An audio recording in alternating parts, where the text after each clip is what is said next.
This one benefit, my brothers and my sisters, is from my favorite benefits from Surah Yusuf. We have some of the youngsters. Shh.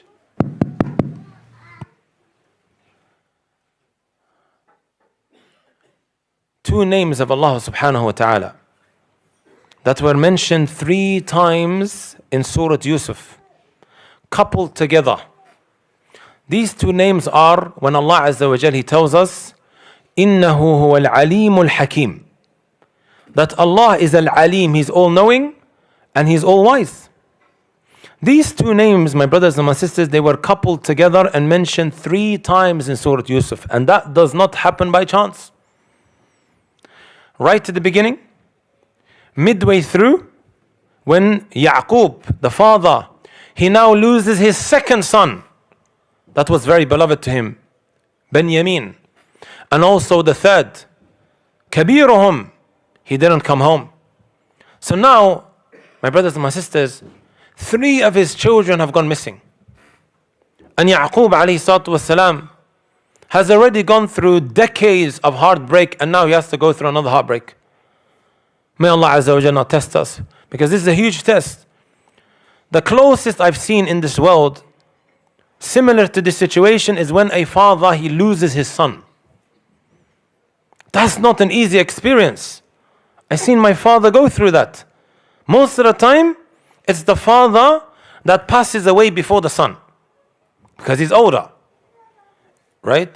Sometimes Allah Azza wa Jal tests a father to lose his children before he has departed from this world. And we know our Prophet Muhammad sallallahu alaihi wasallam, he lost 6 out of his 7 children in his lifetime. Right? وَالْكُلُّ فِي حَيَاتِهِ ذَاقُ الْحِمَامِ وَبَعْدَهُ فَاطِمَةُ بِنِصْفِ عَامٍ, as the poet mentions. I think I may have said it right. All of them passed away before Prophet Muhammad sallallahu alaihi wasallam, but Fatima radiyallahu ta'ala anha, she lived on for another 6 months. That's not an easy experience. Just to go through that. Wallahi, it's not easy. Right? With Yaqub, he doesn't know whether they are alive or dead. And that's even more difficult. Normally, when there is a murder case open, the parents that have lost a child or their child has been murdered, they desperately need some closure. You know, the time when it's being investigated and they're looking into it, what's happened, what's not happened, trying to collect the facts. That period is very difficult. Right? Because there's no closure. We don't know what's happening. How this case is going to conclude. I don't want to go into law, I'm not a lawyer. But you get the point. Until there is closure, the parents, they will not be at peace. Yaqub alayhi salatu wasalam has no idea. Are my children alive? Are they dead? You know, the Mufassirun, they talk about from the beginning when he saw the dream, Yusuf alayhi salatu wasalam, the 11 stars, the sun and the moon all prostrating to him, and he went to his father. Right? This dream at the end of the chapter became a reality. وَرَفَعَ أَبُوَيْهِ عَلَى الْعَرْشِ وَخَرُّوا لَهُ سُجَّدًا. 14 pages in the Qur'an. It was 14 pages from the beginning all the way to the end. Right? From the masahif that we have. The scholars of tafsir, they discuss how long from the time he saw the dream up until the end of the surah, the end of the chapter, when it became a reality. How long was it? Some Mufassirun, they mention 40. Some they say less than that. Others they mention 80 years. 80 years, subhanallah. If we went off with this view, that's not easy. That's hard, wallahi al-azim. Right? And he still didn't get any closure. Anyhow, my brothers and my sisters, the benefit that I want to share is, we have these 2 names, right? It is as if Allah Azza wa Jalla is saying to us, you are about to set off on a journey, and you will come across events that you might struggle to make sense of. And you have to take these 2 names and place it in your backpack. When you travel, let's just say to Mount Everest or Mount Snowdon, you take a backpack with you. And you would take in your backpack what? You would take that which is essential for survival. You're not going to take your Nintendo or your Xbox. You will take that which is essential for survival. And these two names, it's like we're being told you need it. As you go through this chapter, because you might struggle to make sense of it. It's an emotional roller coaster, what Yusuf went through, alayhi salatu wasalam. If you ask me to describe Surah Yusuf in one sentence, I would say to you, emotional roller coaster. He gets thrown into the well, sold into the slave trade, and then all of a sudden, he's in a palace, and then in some prison somewhere in a dungeon, and then he rises to power. Ups and downs, ups and downs. لَتَرْكَبُنَّ طَبَقًا عَنْ طَبَقٍ. Look up the tafsir. This is what life is, ups and downs, ups and downs. And the trials, they are not going to continue. Right? Anyhow, every human being needs these two names.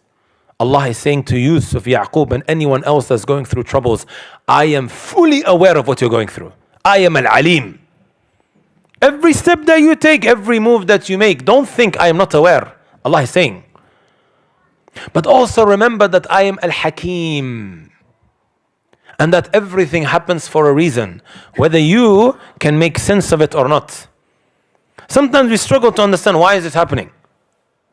Years go past, and it makes sense later on. Oh, if that didn't happen, I wouldn't have this today. I always tell the youngsters this who are looking to get married. He tries everything in his power to get married to Halimo. He tries everything. Or Bushra, as the, right? Everything in his power to get married to her, it doesn't work. Years go past, Allah blesses him with someone else. Then he says, oh, if that didn't happen, I wouldn't have this today. Our intellects are limited. We're going to struggle to make sense of certain things. So that's why these two names you find mentioned 3 times. Even when you look at where Allah placed it. By the way, guys, this doesn't happen by chance. Allah is very selective of where He puts His ayat. So it's right at the beginning, midway through, and then right at the end. نتقلب بين هذه الأسماء. Right? أو في هذه الأسماء. So subhanallah, here comes the point. When Yusuf alayhi salatu wasalam went missing, when they threw him in the well and the brothers, they came back, they told him that a wolf ate him, right? How did Yaqub respond? He said something about patience. Can anyone give it to me? ايش قال؟ فصبر جميل. And then what did he say? والله المستعان على ما تصفون.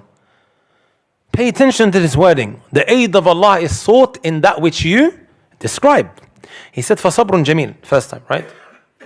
Later on, when Benjamin now went missing, the brothers, they came back to tell him Benjamin and his older brother, they are still in Egypt. They came all the way back to Palestine. That's where they were living. Look what Yaqub said this time round. He also said فَصَبْرٌ جَمِيلٌ. But this time he said عَسَى اللَّهُ أَنْ يَأْتِيَنِي بِهِمْ جَمِيعًا إِنَّهُ هُوَ الْعَلِيمُ الْحَكِيمُ. He says the same thing he said before, but this time, after saying فَصَبْرٌ جَمِيلٌ, beautiful patience, he says, perhaps now Allah will bring them all back to me. Allah is Al-Alim and He is Al-Hakim. If I ask you, which of the two situations shows more hope? First or the second? Second, right?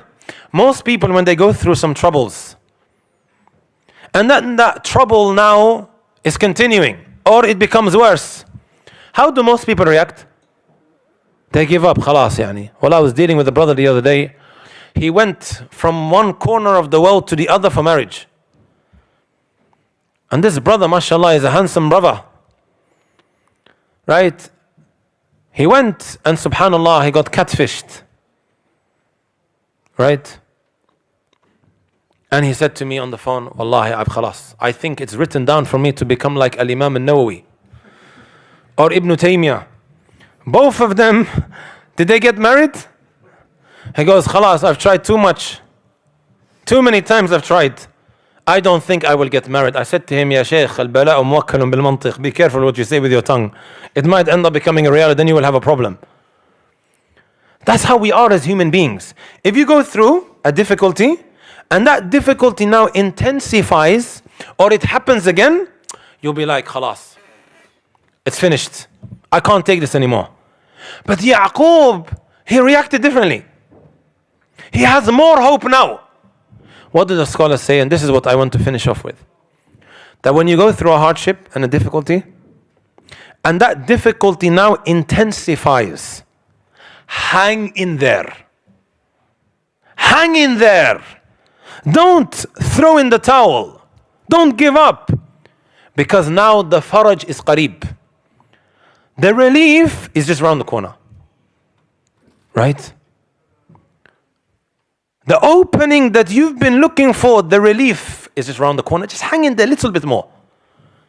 And that's exactly what ended up happening. He had more hope. Subhanallah, the second time round. And he's connecting it with these two names of Allah Azza wa Jal. And then he tells his children, يَا بَنِي يَذْهَبُوا فَتَحَسَّسُوا مِن يُوسُفَ وَأَخِيهِ وَلَا تَيْأَسُوا مِن رَوْحِ اللَّهِ. Go and look for Yusuf and his brother and do not lose hope. Right? So hang in there. When that problem now reaches breaking point, you're at breaking point and you're about to let go. No, hang in there and keep doing the right thing. This is also crucial because sometimes we go through hardships and difficulties and you say, if Allah chose this for me, you know what, forget it. I'll go do whatever I want. And he sins, disobeys Allah. And then you wonder why that problem continues. No, we learn from both Yusuf and Yaqub, even though what they went through, someone may say, Wallahi, ma yastahiqqun, they don't deserve this. Right? Someone may say they don't deserve to go through all of this.